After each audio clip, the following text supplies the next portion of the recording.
আলিস আল ইসলামের bowling action suspected হয়েছে।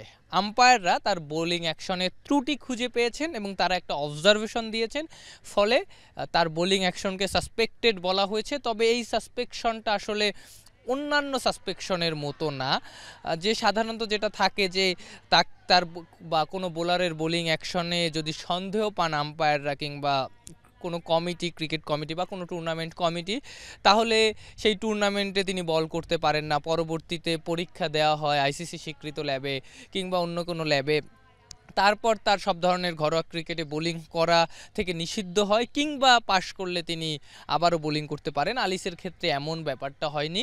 তিনি চাইলে এই বিপিএলেই, যেহেতু বিপিএলেই তাকে সাসপেক্টেড ঘোষণা করা হয়েছে, সাসপেক্টেড বলা হয়েছে, তিনি চাইলে বোলিং করতে পারবেন। আম্পায়াররা তাকে ওই এখতিয়ারটা এখানটায় দিয়েছেন যে তিনি চাইলে বোলিং করতে পারবেন। তবে বিসিবি থেকে কিংবা আম্পায়ার্স কমিটি থেকে একটা পরামর্শ দেয়া হয়েছে, তিনি যেন এটা নিয়ে কাজ করেন, আর একটু শুধরে নেন, এটায় পাশ করেন, তারপরে আবারও বোলিং করেন। এটাই বিসিবি থেকে কিংবা আম্পায়ার্স কমিটি থেকে আলিস আল ইসলামের প্রতি একটা পরামর্শ।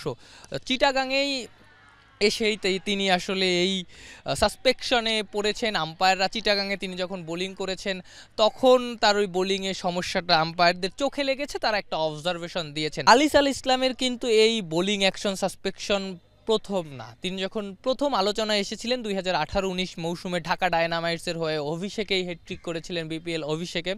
ওই হ্যাটট্রিকের পরই তার বোলিং অ্যাকশন নিয়ে কিন্তু একটা সন্দেহ জাগে এবং তিনি ওই টুর্নামেন্টে আর বোলিং করতে পারেননি।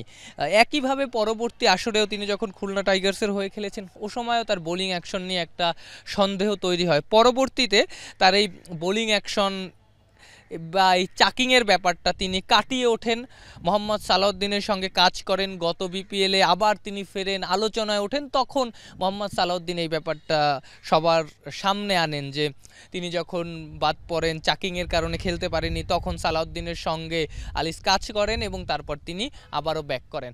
পরবর্তীতে আলিস লাস্ট একটা বছরে বিসিবির রাডারে ছিলেন, ন্যাশনাল টিমে 2বার সুযোগ পেয়েছিলেন, যদিও ম্যাচ খেলা হয়নি, একবার ইনজুরির জন্য, অন্যবার একাদশে জায়গা হয়নি।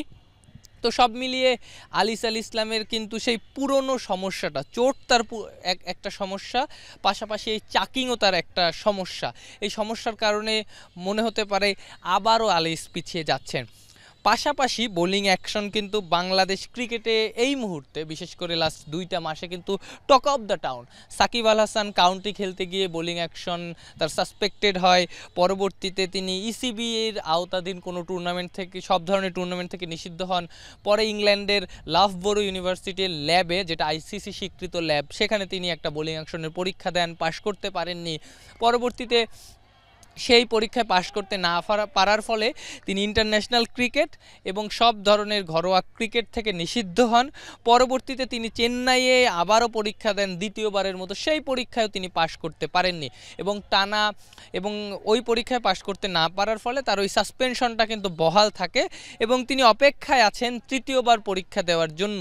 এবং তিনি যেহেতু বোলিং করতে পারছেন না, তাই তাকে ছাড়াই বাংলাদেশ দল কিন্তু চ্যাম্পিয়ন্স ট্রফির, বাংলাদেশের নির্বাচকরা কিন্তু চ্যাম্পিয়ন্স ট্রফির দল দিয়েছেন। তো সব মিলিয়ে এই মুহূর্তে আলিসের এই ঘটনা কিংবা সাকিব আল হাসানের এই ঘটনা, সব কিছু মিলিয়ে বোলিং অ্যাকশন বাংলাদেশ ক্রিকেটের এখন টক অফ দ্য কান্ট্রি।